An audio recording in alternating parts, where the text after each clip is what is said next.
예, 김대기 선생입니다. 수능 완성 3회차에 나와 있는 유연전 같이 보도록 하겠습니다. 글이 좀 어렵습니다. 어렵다기보다는 글 내용을 인물들이 워낙 복잡하게 나와서 여러분들이 전반적인 내용을 모르는 상태에서 지문만 봤을 때는 바로 일견에서 내용을 판단하기는 조금 어려운 부분이 없지 않아 있습니다. 우선 이렇게 하겠습니다. 해제를 좀 먼저 보고요. 그냥 큰 가이드를 잡고 본문 내용 들어가기 전에 중심 인물 정도만 잠깐 이게 어떻게 된 이야기 시작 출발점이 어떻게 된 것이다 정도만 잠깐 얘기를 한 상태에서 글을 봐나가도록 할게요. 뭐 줄거리부터 다 얘기해 버리면 이게 어쨌든 뭐 수능 완성 실전편인데 실전 문제 푸는 별 의미가 없잖아요. 그죠? 그래서 일단은 해제 먼저 보고 간단하게 한번 설명하고 본문 내용 봐가면서 필요한 부분들은 설명을 드리는 방향으로 수업을 진행하겠습니다. 자, 우선 해제부터 먼저 봐주시죠. 자, 이 작품은 실제로 있었던 실제 사건입니다. 실제로 있었던 유연의 옥사 사건. 옥사란 말 알죠? 옥사라는 말이 옥에서 죽었다라는 이야기예요. 문초를 받다가 그 조사받는 과정에서 혹은 벌을 받아서 죽은 사건을 임금이 전해 듣고 작가에게 명을 내려서 기록한 것으로 백사집 어디에 실려 있다. 그러니까 우리가 지금 그 문학 파트에서 보게 되는 허구적인 이야기가 아니라 이거는 실제 사건이 재구성된 겁니다. 음모에 따른 복잡한 사건 전개와 치밀한 구성으로 독자의 흥미를 유발하고 있다.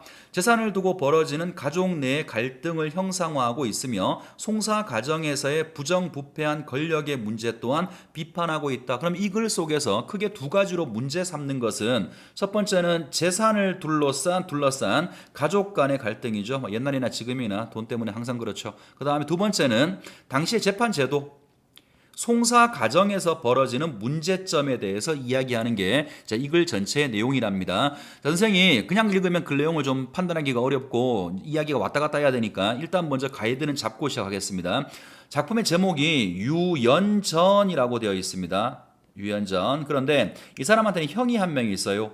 유유라고 하는 사람이 한 명 있고요. 요 유유한테는 와이프가 백씨라고 하는 사람이 있습니다. 또 이 유연한테는요 와이프가 이씨라고 하는 사람이 있어요.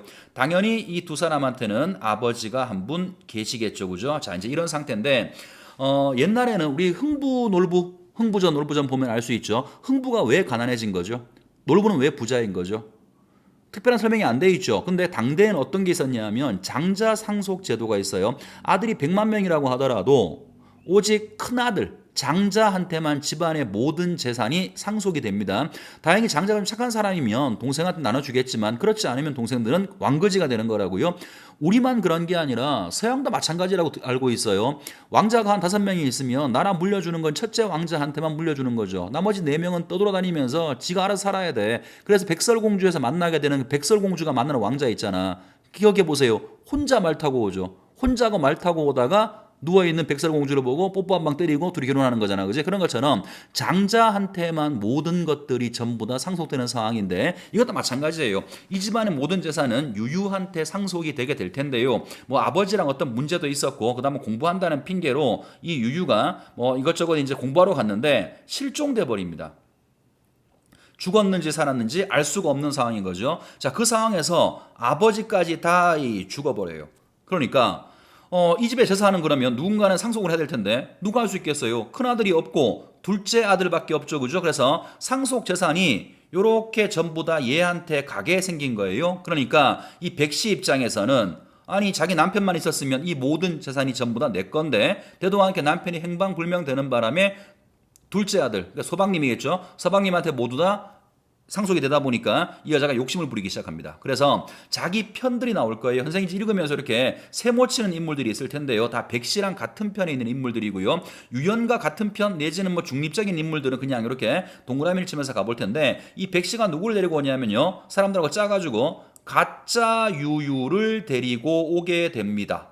그래서 이게 진짜 내 남편이라고 주장을 하는데 당연히 동생 유연 입장에서는 말도 안 되는 소리잖아요. 그죠? 그렇게 이야기가 시작되는 겁니다. 백 씨가 행방불명된 자기 남편을 대신해서 가짜 유유를 데리고 오게 되고 가짜 남편을 데리고 오고 그것을 송사하는 과정에서 둘째 동생인 유연과 문제가 생기게 되고 뭐 그 과정에서 복잡한 이야기들이 나온다고 생각하시면 돼요. 일단은 이렇게만 일단 가이드를 잡으시면 본문을 읽어 나가시면서 설명 한두 번 들어보고 또 생각해 보시면 금방 내용은 판단이 될 겁니다. 보통 이제 이런 문학을 공부할 때 이런 경우들이 질문들이 있어요. 이게 우리가 그냥 단순히 공부하기 위해서 보는 거냐, 아니면 실전 연습을 곁들여 갈 것인가의 목적상의 문제일 수 있을 것 같은데, 지금 수능 완성 실전편 같은 경우는 말 그대로 현장에 들어갔을 때 실제로 우리가 볼 수 있는 문제들 중에 하나겠죠, 그죠? 그러다 보니까 그냥 단순하게 글 내용을 다 공부해 두고 문제를 보는 건 이 책의 목적을 좀 벗어나는 거죠. 일단은 그냥 큰 가이드만 잡은 상태에서 지문을 봐나가면서 나머지 세부 내용들은 판단해 보셔야 되고, 그 다음에 다 설명을 들은 다음에 다시 전체적인 내용을 줄거리와 함께 정리해 주는 건 좋습니다만, 처음부터 줄거리를 다 알아야만 문제 푸는 게 아니에요. 이런 식으로 연습을 하는 친구들은 줄거리를 일단 다 알고 그래야만 문제를 푸는 방식으로 연구하는 친구들은 실제 시험장에 들어가서 자기가 모르는 지문 나오면 손을 못 댑니다. 그러니까 항상 실전적으로 문제를 푸는 습관들도 필요하지 않을까 싶어요. 자, 우선 그러면 본문 내용을 읽어 나가면서 설명을 드리겠습니다. 자, 관아에 이르니, 자, 송사가 시작되는 모양입니다. 장소는 관아고요. 자, 관아에 이르니 마을 사람 우희적, 서형 조상규, 유연의 매부인 최수인, 서족인 홍명이가 앉아 있다. 뭐 등장인물 많이 나왔네요, 그죠? 마을 사람부터 쭉 이렇게 사람들이 관아에 앉아 있고요. 자, 너는 누구냐?라고 묻자 최응규는, 자, 너라는 사람이, 아마 이 너라는 놈이 최응규인 모양이죠. 최응규는 저는 유유입니다 라고 대답하였다. 자기가 유유라고 이야기를 합니다. 그랬더니 대구 부사 박응천이라는 그 관아에 있는 부사가 자중의 사람들에게 묻자 모두 유유가 아니라고 답했어. 그러면 아까 자중에 있는 사람들이 제일 첫 번째 줄에 봤던 우의적부터 시작해가지고 홍명까지인가요? 이 사람들은 모두 다 이 사람이 유유가 아니라고 하고요. 최응규는 자기가 유유라고 말하는 상태인 겁니다. 자, 이때 그러자 부사는 자중의 사람들을 일일이 가리키며 최응규에게 물었다. 여기 앉아있는 사람들은 모두 네 친척이나 같은 마을 사람들인데 네가 한번 말해봐라. 이 사람들은 누구고 저 사람들은 누군지. 그렇죠, 그죠? 마을 사람들이 모두 다 짜고 하는 말이 아니라면, 자기가 유유라고 주장하는 최응규도 진짜 유유라면 자기 친척이니까 이 사람들을 모두 다 알아야 되는 거겠죠. 아마 굉장히 현명하게 박응천이라는 부사가 잘 진행을 하고 있는 것 같습니다. 자, 그랬더니 최응규는 고개를 푹 숙이고 대답하지 못했다. 즉시 뜰로 끌어내려 산목을 채워서 묻고 말했다. 복장이 바뀌고 얼굴이 새해서 친구들이 너를 못 알아볼 수는 있겠지만, 그렇죠, 유유가 원래 실종된 상태였었고요, 뭐 방랑하던 상태였으니까 복장 옷차림도 바뀌고 뭐 마르고 했으니까 네 모습을 다른 사람들이 못 알아볼 수는 있지만, 네가 진짜 유유라면 친구들이 못 알아볼 리가 있겠느냐. 지금 네가 사실을 말하면 용서받을 수 있을 터이나 그렇지 않는다면 가나의 형벌로 다스리겠다. 자, 그자는 일이 궁색해지자. 그자 누군데요? 유유라고 주장했던 최응규 말하는 거죠. 자, 그자는 일이 궁색해지자 자신이 유유라고 했다가 최응규라고 했다가 두서없이 미친 소리를 늘어놓으며 짐짓 미치광이 행세를 했어. 미친 게 아니죠.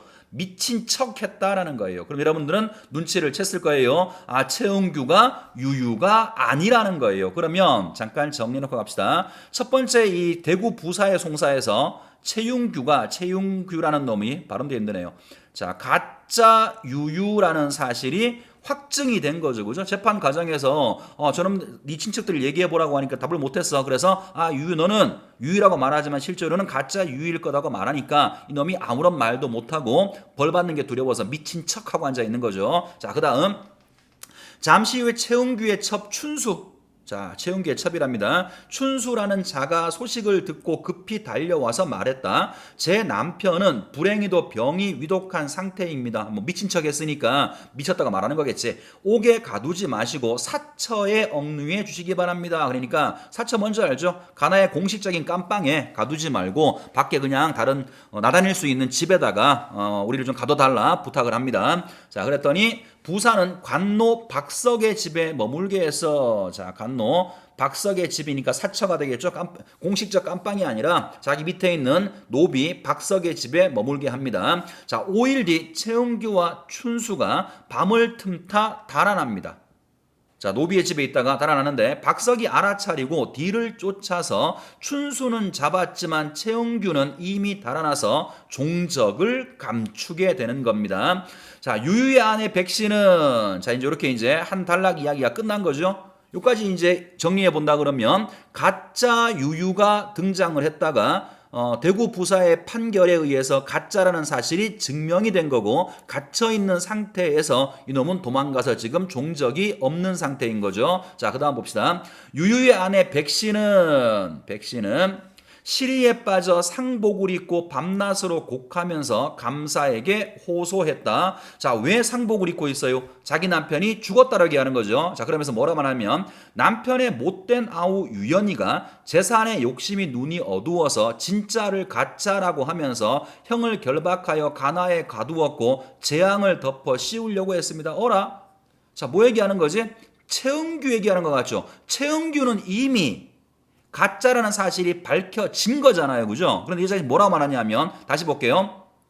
남편의 못된 아우 유연이가 재산에 욕심이 눈이 어두워서 진짜를 가짜라고 했대. 내가 데려간 최은규죠. 걔는 진짜 유유인데 걔를 가짜라고 하면서 형을 결박하여서 가나에 가두고 재앙을 덮어 씌우려고 했습니다. 자, 가짜인 게 분명한데 이 여자는 계속 걔가 진짜라고 말하고 있는 것이니까 아마 최은규를 가짜로 내선 윗선이 이 백씨 이 여자가 아닌가 싶어요. 자, 그 다음 제 남편은 본래 광증을 앓고 있어. 자, 미친 병이죠. 미치광이병. 광증을 앓고 있던 터에 구금을 당하자 병이 더욱더 중해졌습니다. 다행히 태수께서 옥살이를 시키지 않으셔서 병을 다스리고 있었는데, 자, 옥에 가두지 않고 사처 간노 박석의 집에 있으라고 했죠. 그죠? 그래서 병을 다스리고 있었는데 유연이가 감시하는 군조를 매수하여 남편을 살해하고 흔적을 인멸했습니다. 자, 새로운 사건을 고발하는 거죠. 분명히 박석의 집에서 도망가서 흔적이 없다라고만 얘기했는데 그 다음에 다시 백씨라는 여자가 송사를 다시 거는 거예요. 그게 흔적이 없어진 게 아니라 유연이라는 놈이 지키는 사람을 매수해서 우리 남편을 살해했다라는 거죠. 유연한테 살인죄를 지금 뒤집어 씌우고 있는 겁니다. 흔적을 인멸했습니다. 유연의 죄를 따져 제 원통함을 풀어주시기를 바랍니다. 감사는 대구 부사에게 명령하여 유연, 춘수, 박석을 잡아 가두게 했다. 자, 이제 두 번째 사건이 시작되는 겁니다. 자, 그랬더니 유연의 아내 이씨가 이 소식을 듣고 유연의 아내 이씨가 억울함을 호소하자 감사가 대구 부사보다 더 높은 사람이겠죠. 그죠? 이 감사가 말했다. 달아난 자는 유유가 아니라 최은규다. 자, 그러니까 이 감사도 백씨가 하는 그 말이 말도 안 된다는 사실을 알고 있는 거죠. 자, 관점들을 잘 파악하셔야 돼요. 어떤 입장에 서는지를 잘 봐야 돼. 유연의 아내 이씨가 억울하다고 말하니까 이제 그걸 판결할 감사가 뭐라고 말하냐면 달아난 자는 유유가 아니라 최은규다라고 말하고 있는 거죠. 자, 또 달아났다는 분명한 증거가 있으니 나 또한 유연의 억울함을 잘 알고 있다. 자, 달아났다는 증거가 있어. 무슨 말이야? 유연이 죽인 게 아니라는 거 안다라는 거죠. 그죠? 유연이 죽인 게 아니라 달아났다는 확실한 증거가 있다. 다만 백씨가 호소하기를 그치지 않았어. 자, 사대부집 여자니까 사대부집의 여자가 이렇게 계속 송사를 거니까 무시할 수는 없는 거죠. 그래서 백씨가 호소하기를 그치지 않아서 일을 처리하는데 어쩔 수 없는 사정이 있으니까 일단 물러가서 기다려라. 국문을 마치면 마땅히 바로 잡을 것이다. 그리고 백씨가 유연을 이웃 마을로 옮겨달라고 요청하자 마침내 현풍으로 옮겨 가두었다. 자, 그러면 보세요. 여기까지만 얘기를 보면 백씨에 의해서 유연이 모함을 당하긴 했지만 이제 그걸 판결할 감사는 백씨의 말을 믿지 않고 있는 거죠. 유연이는 이제 곧 풀려나게 될 것 같은 그런 상황이란 말이에요. 자, 근데 그 다음 보세요. 유연이 옥사에 대한 판결 내용을 조정에 미처 보고하기도 전에, 자, 그러니까 감사는 이미 유연이 죄가 없다는 걸 알았는데 그 내용을 임금한테 보고하기 전입니다. 임금은 그걸 모르는 거죠. 보고하기도 전에 간간히, 자, 임금한테 뭐 말하는 사람이겠지. 간간히 임금에게 아뢰었다. 유유가 타지로 옮겨 다니면서 고생을 겪고 외모는 비록 달라졌지만 말씨와 행동 거지는 다름이 아닌 유유인데 그 아우가 누구였더라? 유연이죠. 그죠? 아우가 적자의 자리를 빼앗아 재산을 독점하고자 음모를 꾸며 유유를 위협하고 결박하여서 가나에 고발했습니다. 그러면 여기 간간은 유유의 입장을, 유유가 아니네. 백씨의 입장을 두둔하는 사람이죠. 그죠? 자, 좀 더 봅시다. 부사는 유유와 유연을 함께 옥에 가두어야 마땅한데 먼저 고소한 아우의 말을 믿고 형만 가두어 옥사의 채모를 잃었습니다. 채모란 말이 뭐 문맥을 보면 옥사의 공정함을 잃었다는 거죠. 둘 다 가둔 상태에서 물어봐야 되는데 유유만 그러니까 최은규죠. 유유만 가둬놓고 동생의 말을 믿었다. 그러니까 이거는 뭔가 재판 제도가 공정하지가 않다라고 절차상의 하자를 문제 삼고 있는 겁니다. 자, 또 유연의 옥사 처리를 지연시켜 형을 죽이고 인륜을 어지럽게 한 죄를 지금까지 덮어두고 있으니 경상도 사람 중에 분통해하며 욕하지 않는 이가 없습니다. 유연을 잡아와서 죄를 다스리고 부사 박응천은 파직하기를 청합니다. 자, 판결이 올라오기 전에 간간이라는 사람이 얘기해주고 있는데요. 자, 이 간간도 객관적으로 말하고 있는 게 아니죠. 누구의 편이에요? 백씨의 편이죠. 동생 유연이가 잘못했다라는 전제하에서 말하고 있으면서 문제 삼고 있는 것은 대구 부사가 가둘 거면 둘 다 가둬야지 왜 한 놈만 가둬놓고 이렇게 재판을 공정하게 처리하지 않느냐. 재판 제도의 하자를 말하고 있고요. 하자를 말하면 물론 객관적인 게 아니에요. 자기 입장에서 얘기하는 거죠. 재판 절차에 하자가 있었다. 그리고 이 하자 때문에 대구 민심이 매우 들끓고 있다라고 임금한테 얘기하면서 유연을 처벌하고 박응천을 파직하자라고 이야기를 하는 겁니다. 자, 그 다음 또 보시죠. 그랬더니 임금이 윤허합니다. 허락한 거죠. 이때부터 이야기가 이상하게 꼬이기 시작하는 거예요. 여기 전 페이지까지는 뭐 절차대로 잘 되고 있었는데 이 간간놈이 하나 끼어들면서 항상 문제죠. 뭐 아메리카든 코리아든 어디든 간에 윗대가리도 문제지만 윗대가리 밑에 있는 것들이 항상 문제예요. 그죠? 역사는 항상 반복되는 모양입니다. 이때도 마찬가지였던 모양이에요. 자, 임금은 또 멍청하게 그 얘기를 듣고 앞뒤 따져보지 않고 이놈 말만 듣고 허락해버리는 거죠. 자, 그 다음 보겠습니다. 이때 유연이가 서울에 옥에 잡혀오게 되자, 그렇죠. 지금 어떤 의심을 받고 있는 거죠? 유유에 대한 살인죄가 있다라고 이렇게 백씨가 모함을 했으니까, 자, 모함을 당해서 서울로 잡혀오게 됩니다. 이랬더니 이지와 심용이 마주 앉아 모의를 해. 첨나는 놈이지만 뭔가 모의하는 놈들이니까 당연히 부정책일 거고요. 백씨 쪽 놈들일 거예요. 몇 줄만 더 읽으시면 금방 알 수 있습니다. 자, 이지와 심윤이 마주 앉아서 모의를 하며 은밀히 김백천에게 물었다. 똑같은 놈이겠죠. 유연이가 오면 우리도 국문을 당할 텐데 자네는 뭐라고 말할 작정인가? 김백천이 말했다. 제가 보기엔 유유가 아니었습니다. 그때 봤던 그놈이 가짜였다. 이렇게 말할 거라는 거야. 진실을 말하겠다는 거지. 그러니까 이지와 심용이 말했다. 그러면 자네는 유연과 함께 목이 잘릴 걸세. 그렇다면 뭐라고 말해야겠습니까? 이지와 심용이 이런 말로 적용했다. 우리와 똑같은 말을 하면 아무 근심 없이 지나갈 걸세. 우리와 똑같은 말이 뭐겠어요? 백씨의 말이 맞다. 유연 저놈은 형을 모함해서 살해한 놈이다. 아마도 유연을 모함하는 말을 함께 하자라고 셋이 입을 맞추게 되는 거죠. 자, 그 다음 중략. 유연은 매부인 이지와 형수 백씨의 계략에 의해서 형 유유를 죽였다는 모함을 받고 하옥된 후에 고문을 이기지 못해서, 자, 고문을 합니다. 사람을 재판을 하면서 고문을 한다고요. 고문을 이기지 못해서 거짓으로 죄를 고백하고 죽게 됩니다. 그러니까 잘못된 송사 절차에 의해서 실체적 진실이 밝혀지지 않고 억울한 사람 하나가 죽은 겁니다. 자, 유연의 아내 이씨는, 남편이 죽었어요. 아내 이씨는 남편의 원통함을 풀어달라고 매일 하늘에 기도하며 지내던 중에, 자, 항상 이런 일이 벌어지죠. 유유가 나타나게 됩니다. 이런 걸 보면 이 실제 사건이라 그랬죠. 하늘이 없는 게 아니에요. 아무리 하늘을 손바닥으로 가리려고 해도 항상 진실은 밝혀집니다. 시간의 문제겠죠. 자, 남편이 유유를 죽였다라는 제목으로 처형당했단 말이야. 근데 얼마 뒤에 유유가 돌아왔어. 그러면 유연은 유유를 죽인 게 아닌 거죠. 그죠? 자, 이제 그 다음 상황 봅니다.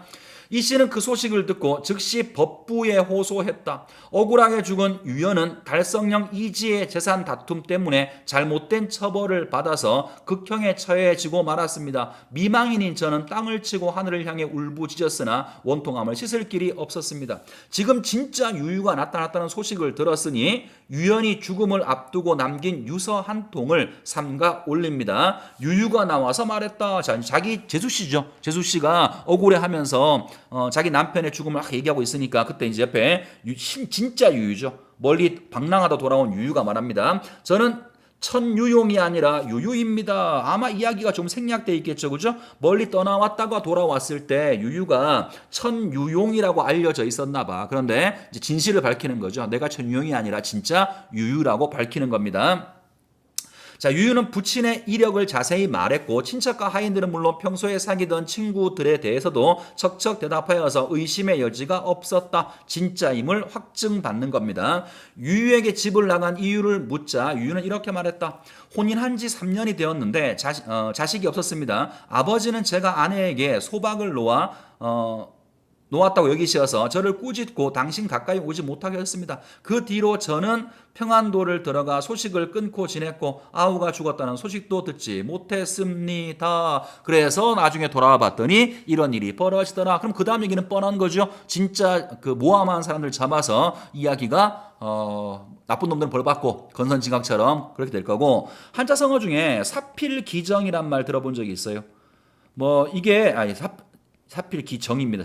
잘못 적었어요. 사필기정입니다. 그러니까 인과응보하고 이런 비슷한 말로 볼 수 있습니다.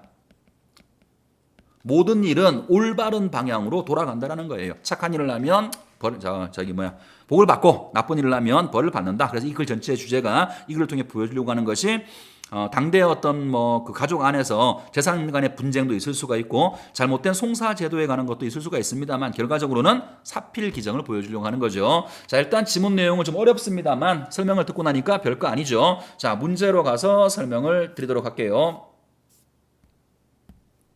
잠깐만요. 이게 또 뭐가 아이패드가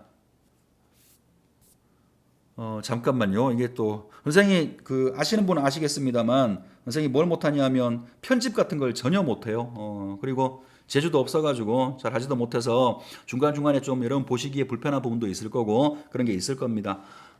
좀 이해해 주시기 바랍니다. 자, 우선 그러면 문제 풀어볼게요. 31번 문제입니다. 윗글에 대한 이해다 적절치 않은 거. 자, 뭐 내용 묻는 문제니까 별거 아닌데 인물이 여러 명이 나와서 인물들을 잘 정리해 놓지 않으면 사실은 좀 지문을 다시 몇 번 확인하고 풀어야 되는 시간을 좀 낭비할 수 있는 그런 문제입니다. 1번 보시죠. 최은규는 아까 가짜 유유였죠. 최은규는 자신의 거짓말이 드러나자 행설수설하며 미친 사람처럼 행동해서 미친 척한 거죠. 1번 맞습니다. 2번 춘수는 얘는 최은규의 첩이었어요. 춘수는 최은규를 사처에 머물게 해달라고 부사에게 요청을 했습니다. 오케이. 그 다음에 최은규와 함께 도주를 시도하여 최은규는 달아나고 자신은 잡혔다. 글 내용이 나왔습니다. 3번 보죠. 감사는 백씨의 말을 천만의 말씀 안 믿었죠, 그죠? 이 씨가 자신의 억울함을 얘기하니까 감사도 나도 네 말처럼 생각한다. 근데 백씨가 계속 얘기하니까 송사를 진행하는 거다. 본 기억나시죠? 3번은 그 내용과 맞지 않습니다. 4번 이지와 심용은 최은규가 유유가 아니라고 말하는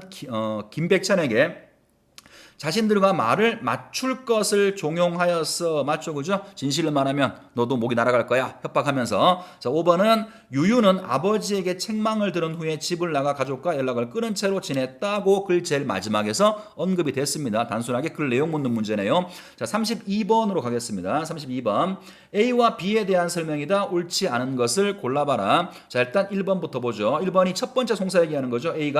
A에서 부사는 최은규가 친척이나 마을 사람들을 못 알아보는 거에 대해서 추궁하면서 그걸 근거로 해서 네가 진짜가 아니라고 말하는 거죠. 일단 A에서 부사의 역할 바르게 얘기했습니다. 자, 2번 B에서 간간은 간간 임금한테 이야기한 사람. 자, 간간은 유연의 옥사 처리가 지연된 것에 대한 사람들의 반응을 근거로 대구 사람들이 지금 난리가 났다. 사람들의 반응을 근거로 부사를 파직하라고 제안하고 있다. 맞죠? 그죠? 유연은 옥에 가두고 부사는 파직해야 된다. 3번 B에서 간간은 유연의 억울함을 알고 있던 감사의 판결 내용이 보고되기 전. 그렇죠. 제일 처음에 나오죠. 보고되기 전에 유연에게 죄가 있음을 임금한테 말하고 있죠. 4번 B에서 간간은 A에서 부사가 최은규가 유유가 아니라는 확실한 증거를 제시하지 못했다는 점을 부각자. 간간이 부각하고 있는 건 뭔가요? 증거 문제가 아니죠.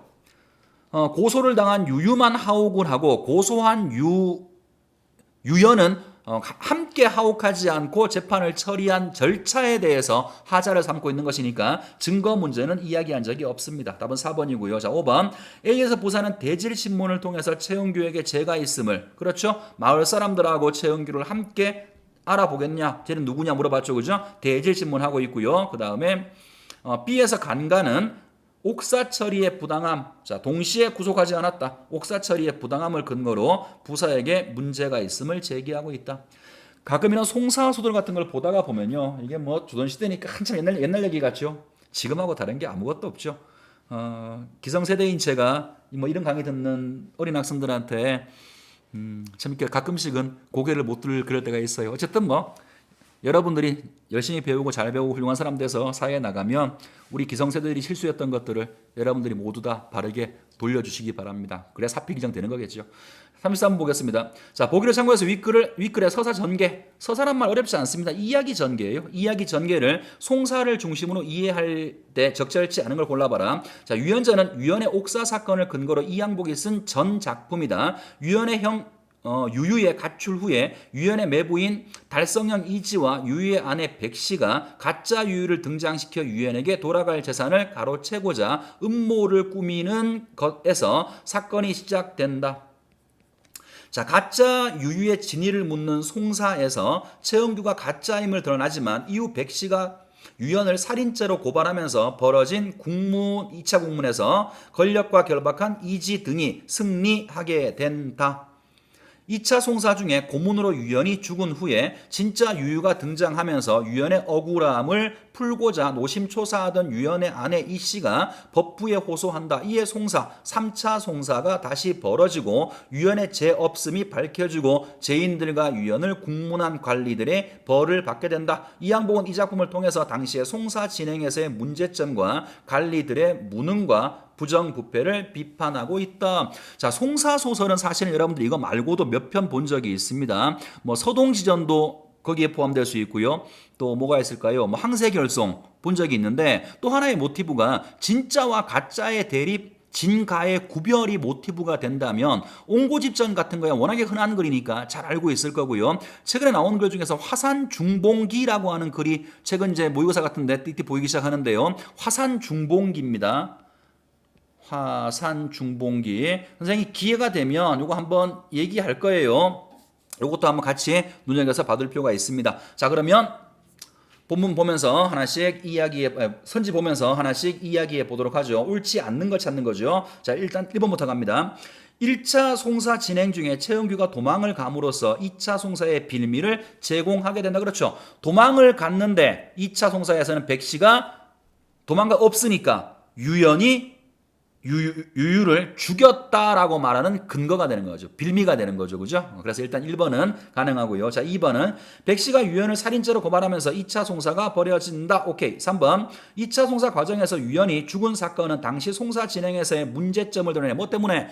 죄 없는 사람 데려다 놓고 증거로 신문하는 것이 아니라 고문했으니까 죽었잖아요. 그죠? 그러니까 거짓으로 진술을 하게 된 것이니까 고문 같은 걸 하던 당대 송사제도의 문제점을 이야기하고 있어요. 자, 4번은 진짜 유유가 등장하면서 진행된 3차 송사를 통해서 유연의 억울함을 풀 수 있어서 사필 기정이 된 거고요. 마지막 5번. 2차 송사는 친인척의 재산 다툼이 3차 송사는 권력에 대한 탐욕이 근본적인 원인이 되고 있어. 자, 2차 송사는 어쨌든 간에 누명을 씌운 이유가 재산을 찾기 위한 것이니까 여기까지는 맞다고 볼 수 있습니다만 이걸 어디에도 권력에 대한 탐욕 같은 건 나오는 바가 없죠. 답은 5번으로 보셔야 됩니다. 자, 조금 생소한 글입니다만 설명을 들어보시니까 이해할 만하죠. 그죠? 이제 여러분들이 이제 수능이 얼마 남지 않았어요. 사실은. 그러니까 마인드를 조금 바꾸시기 바랍니다. 지금부터 여러분 보시는 글들은 문제들은 그냥 단순하게 공부하기 위해 보는 게 아니라 실제 지금 본 이 글이 수능장에 들어갔을 때 거기서 만날 수도 있다라는 마음으로 조금 긴장감을 가지고 공부하시는 게 필요하지 않을까 싶어요. 자, 긴 설명 듣느라 수고 많았습니다.